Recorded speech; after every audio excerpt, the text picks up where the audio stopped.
प्यारे बच्चों, जय हिंद। बच्चों, class 8th subject science, lesson 3 synthetic fibres and plastics, part 2। What are synthetic fibres? Synthetic fibre क्या है? Look at figure 3.1। तस्वीर 3.1 में देखें and try to recall the uniform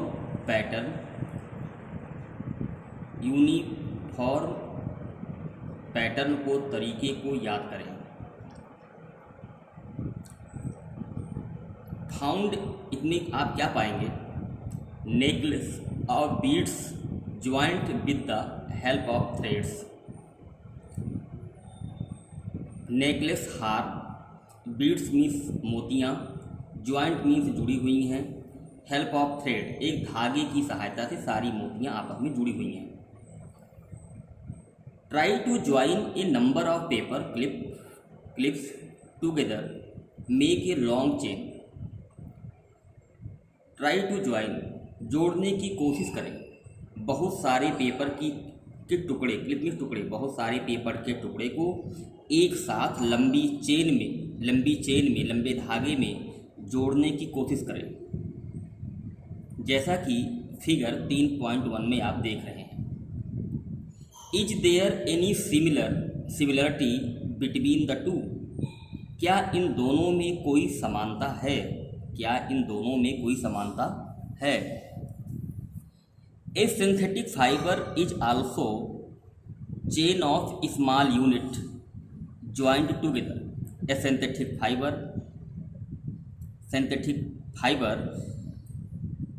छोटी इकाइयों से साथ साथ जोड़ा गया है, जोड़ करके एक भी चेन भी बनाई गई है, आप देख रहे हैं चित्र में। Each small unit is actually a chemical substances। प्रत्येक छोटी इकाई वास्तव में एक रासायनिक तत्व है।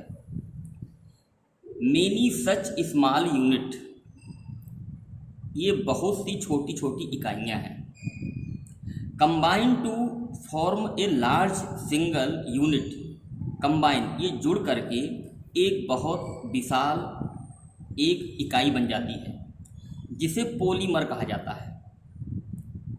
The word polymer has been derived from 2 Greek words.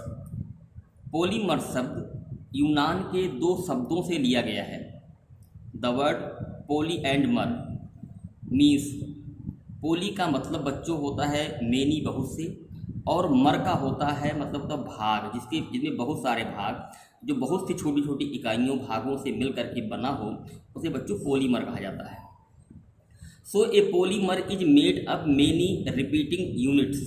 Polymer बहुत सी रिपीटिंग इकाइयों से मेड अप बना हुआ होता है। Polymer occurs in nature also. Polymer प्रकृति में भी पाए जाते हैं, ऑकर्स में पाए जाते हैं। Cotton is a polymer called cellulose. Cotton polymer को सेलुलोज कहा जाता है। Cellulose is made up large number of glucose units. Glucose बहुत से ग्लूकोज यूनिट से बना होता है। Glucose a large number of, बहुत सारे ग्लूकोज यूनिट से बना होता है। Type of synthetic fibre, rayon. Synthetic fibre के प्रकार। You have studied in your previous classes. आपने अपनी पिछली क्लास में पढ़ा है कि natural silk from silkworm was discovered in China. प्राकृतिक रेशा जो रेशम के कीड़े से प्राप्त होता है, इसकी खोज चाइना में की गई थी। And was kept A closely guarded secret for a long time, और लंबे समय तक इसे छिपा कर रखा गया था। Silk was a costly fibre, silk एक कीमती रेशा है, but it's beautiful texture fascinated everybody, किंतु इसकी सुंदर बनावट प्रत्येक व्यक्ति को आकर्षित करती है। Many attempts were made to make artificial silk, बहुत प्रयासों के बाद कृत्रिम रेशा बनाया गया था। Towards the end of 19th century, scientists were successfully in obtaining fiber. Towards the end of 19th century, 19वीं शताब्दी के अंत में वैज्ञानिकों ने सफलतापूर्वक कृत्रिम रेशे की खोज की। Having property similar to the silk, ये संपत्ति भी, ये रेशा भी कृत्रिम रेशे की समान ही होता है। Such a fibre obtained by chemical treatment by wood pulp, ये जो कृत्रिम रेशा है बच्चों, ये लकड़ी के गोंद से प्राप्त किया जाता है। वाज कॉल्ड रेयान, इसे रेयान कहा जाता है, और इसे ही आर्टिफिशियल सिल्क कहा जाता है। अर्थात वुड पल्प में लकड़ी की लुगदी से जो है आर्टिफिशियल रेशा प्राप्त किया जाता है।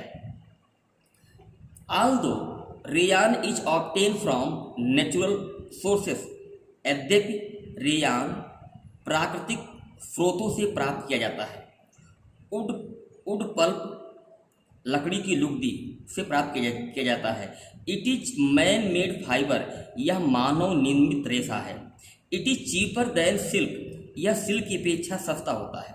But can be woven like silk fibre, किंतु इससे भी सिल्क की तरह ही बुनाई की जा सकती है। It can also be died in a wide variety of colours, it can be also, इसे विभिन्न प्रकार की वैरायटियों में रंगा जा सकता है। Rayon is mixed with cotton to make bedsheet, rayon is mixed with cotton, cotton में रेयान को मिला करके इसकी बेडशीट बनाई जा सकती है। और मिक्स्ड विद ऊन में मिला करके इसकी कारपेट बनाई जा सकती है। अब बच्चों थोड़ा मैं आपको बताना चाहूँगा कि जैसे कि ये मोतियों की माला है, देख रहे हैं आप, मोतियों की माला है, लेकिन इसके अंदर जो धागा है वो सिंथेटिक फाइबर का है, समझ गए ना। और ये जो कागज़ की माला है, ये कागज़ के टुकड़े हैं, ठीक है, कागज़ के टुकड़े हैं, इनको भी जो है सिंथेटिक फाइबर के मतलब रेशे से इनको मतलब बनाया गया है। तो इन दोनों में जो है समानता ये है बच्चों कि इनके जो जोड़ा गया है इनको वो दोनों को ही सिंथेटिक फाइबर से जोड़ा गया है, ये दोनों में समानता है। बीच में बच्चों पढ़ाते समय हम आपको इसलिए नहीं बता सकते हैं चीज़ों के बारे में ताकि वो लाइन टूट जाती है, फिर आप समझ नहीं पाते हैं कि हम कहाँ पढ़ा रहे हैं, तो इसलिए इनका उस समय हम उल्लेख नहीं कर सकते हैं। बेड्स आप जानते हैं कि जो मोतियाँ हैं इनको बेड्स कहा जाता है। और बच्चों जो ये पॉलीमर है, यहाँ पर हमने यहाँ बताया था कि पॉली मीन्स बहुत से और मर मीन्स भाग। तो जो भाग है, जो आप जानते हैं कोई चीज़ हमसे मान लो कोई चीज़ बनती है, जैसे कि आप मिट्टी का कोई क्या है, आपको सिंपल सी बात बताते हैं, मिट्टी का मान लो आपका गुल्लक है, गुल्लक मिट्टी का होता है। तो अगर मिट्टी के गुल्लक को आप तोड़ डालें और तोड़ करके आप पीस डालें तो क्या हो जाएगा, क्योंकि छोटे छोटे कण हो जाएंगे, मिट्टी के छोटे छोटे कण हो जाएंगे तो हवा में उड़ जाएंगे, तो गुल्लक का कहीं पता नहीं चलेगा कि गुल्लक कहाँ गया। ठीक उसी प्रकार से बच्चों जो पॉलीमर होता है, जो सिंथेटिक फाइबर होता है, ये छोटे छोटे कणों से मिल करके बन के एक पोची बन जाती है, ठीक है ना। तो वही मतलब पॉली मीन्स बहुत से, मर मीन्स पार्ट भाग, कोई चीज़ बहुत से छोटे छोटे कणों के रासायनिक तत्व छोटे छोटे मिल करके एक बहुत बड़ा रस्सी बन जाती है, ठीक, बहुत बड़ा भाग बन जाता है। अब जैसे मान लो ये हमने एक क्लिप लगा रखी ना, ये भी एक सिंथेटिक फाइबर है जो आप देख रहे हैं ना, ये भी सिंथेटिक फाइबर है। इनमें छोटे छोटे दाने जो होते हैं प्लास्टिक के, उसे गला करके आपको ये क्लिप बना दी गई है, आप देख रहे हैं, ठीक है ना। तो ठीक बच्चों, जैसे कि मान लो ये मास्क है, मास्क भी जो है एक कॉटन का है, इनमें धागे से बना हुआ है, धागे मिल करके बच्चों ये मास्क बन गया है, लेकिन आपको धागा इसमें कहीं पर दिखाई नहीं दे रहा है।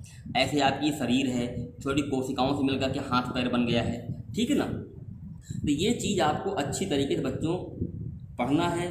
कभी कभी आप कहते हैं समझ में नहीं आता है, बच्चों से कई बार आपको पढ़ना पड़ेगा, इसे आपको कई बार पढ़ना पड़ेगा, 3-4 बार पढ़ेंगे, वीडियो देखेंगे, फिर आप जो किताब उठाएंगे तो समझ में आएगा। ऐसे समझ में आने वाली चीज़ नहीं है। क्यों? पहले आपने 7th में आपने स्ट्रगल किया नहीं है, 7th में आपने ठीक से पढ़ाई किया नहीं है, तो कहाँ से आएगा आपको ना आने का मतलब नहीं होता है कि हम ठीक से पढ़ा नहीं रहे, हम कोई ताकत लगा रहे हैं। आप ताकत जब तक नहीं लगाओगे तब समझ में आपको नहीं आएगा, ठीक है ना। अच्छा, अब आपने ये भी देखा, ठीक है। तो इसमें जो मीनिंग से जहाँ हम रखते हैं, मतलब पेम्फलेट रखते हैं, उसकी मीनिंग होती है, आप बार बार देखेंगे तो मीनिंग आपको दिख जाएगी। फिलहाल मीनिंग हम जो है कल से भेजना हम शुरू करेंगे, मीनिंग और इसके एग्जाम्पल होते हैं। जय हिंद।